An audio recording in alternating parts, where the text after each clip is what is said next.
please take 2 fingers and place them on your wrist and find your pulse.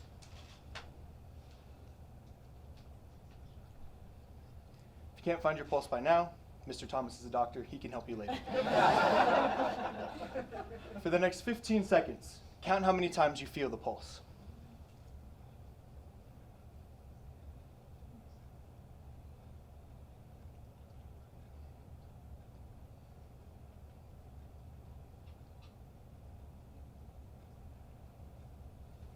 Now, multiply that number by 2 million.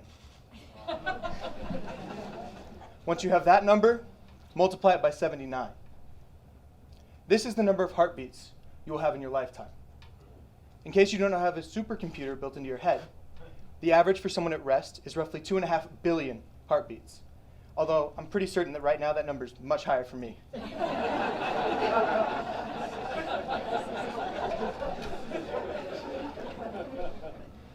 How much is each one of those heartbeats, each one of your heartbeats, worth?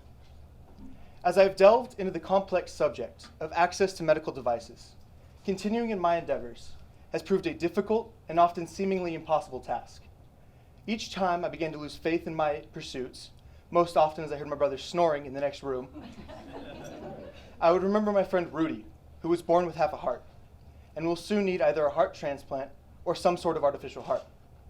Or I would read a story about someone like Silas in Western Kenya. Silas wakes up before the rest of his village each morning and devotes his life to making house calls, taking blood pressure, and communicating with better trained professionals in order to care for the people in his village with health problems. Considering these stories, the question continuously resurfaced: what can you, me, anyone do to help? In the biomedical industry, a company must primarily focus on the consumer in order to ensure that the best possible device is being created, because that device can often directly affect whether or not a person will live.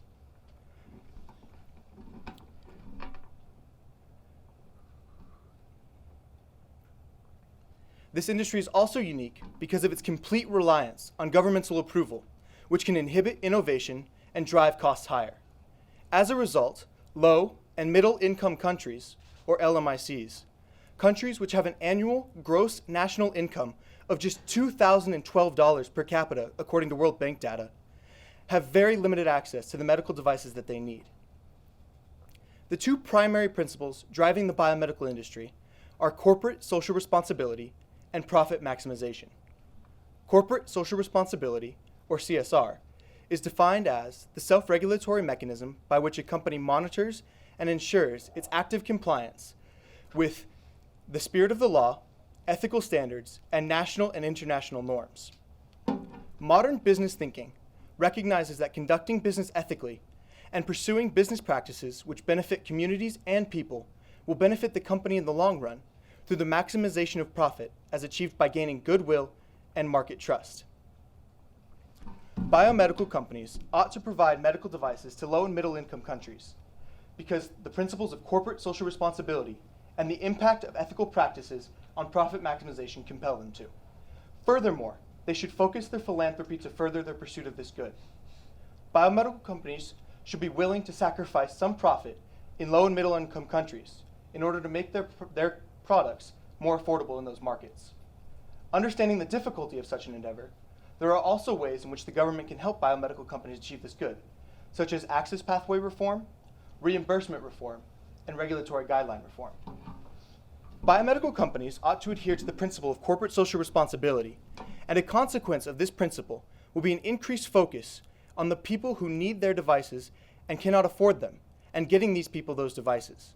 Companies such as Coca-Cola, Unilever, and DHL are already operating out of this principle.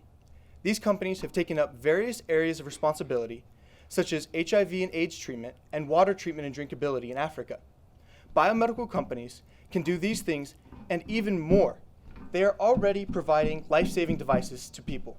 If they can do so to a greater number of people in a greater number of countries and at more affordable prices, they will be even better companies, even greater contributors to our society, both socially and economically.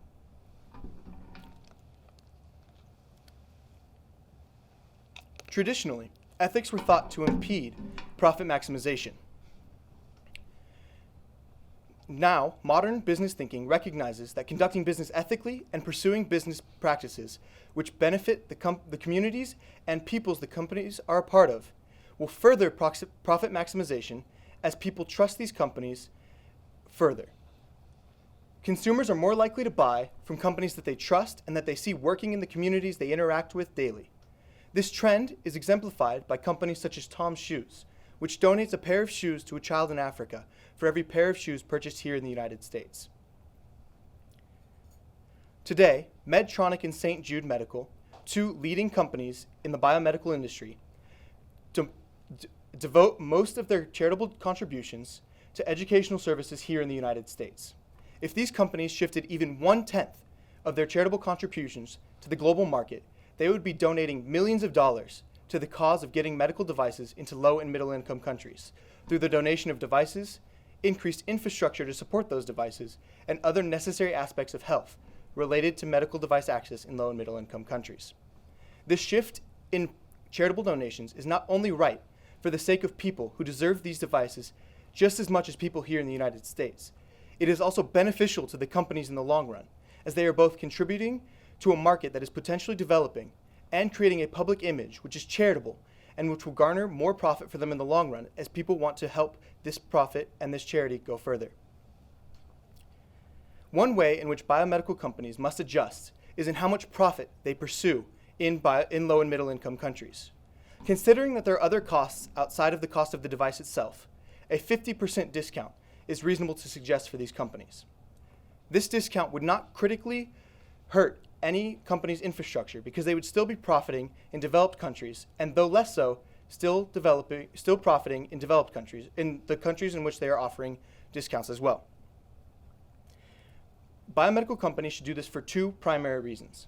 The first is the humanitarian principle that a company should get the goods that they have to people for affordable costs and to as many people as possible.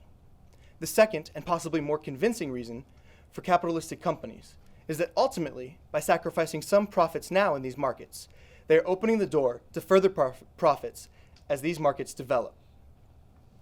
One concern which I ran across in the course of my research was that lowering the price of a device in these markets would inhibit innovation and hamstring research and development.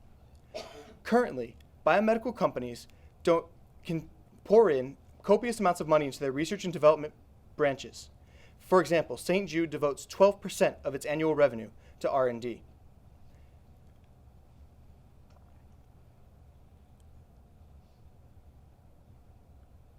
Seeking low profits in LMICs would not limit total profits for these companies and would not in any way hinder research and development.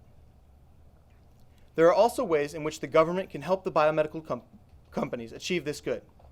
For example, they could redefine the Expedited Access Program, which is an already existing program within the FDA, to focus on companies which can prove that they are already contributing to this good. This, along with higher reimbursement rates, would incentivize companies to further pursue this good of getting devices into low and middle income countries, as they would see that it would benefit them in other facets of their business, even domestically. Further, the government could redefine and reorganize the regulatory guidelines so that they are more similar to those of the European Union, where life-saving devices reach market much more quickly than they do under the current US standard. So what is a heartbeat worth? Is it worth profit sacrifice from for-profit companies? Is it worth governmental reforms that could take years to accomplish? Is it worth possibly higher costs for those of us here in developed countries? As I finish, I want to leave you with one final thought. The heart beats 31,857,756,000 times in a year. 2,515,968,000 times in a lifetime. Will Rudy get all of those heartbeats? What about the people in Silas's village? Will they get all of those heartbeats? You probably will get all 2.5 billion of those heartbeats. How will you use them? I know how I will use them. I will serve the Lord in all of my ways for all of my days, and help even the least privileged of my brothers and sisters. I will live as Joshua did, as he said, "As for me and my house, we will serve the Lord." I implore biomedical companies to change their mindset, see the need, and do anything they can to try to get medical devices into low and middle income countries. I implore governments to also change their mindsets and see the need and help companies in any way that they can. And I implore you, as Christians, to use the heartbeats that God has graciously gifted to you to possibly give someone else a few extra heartbeats in their life. Thank you.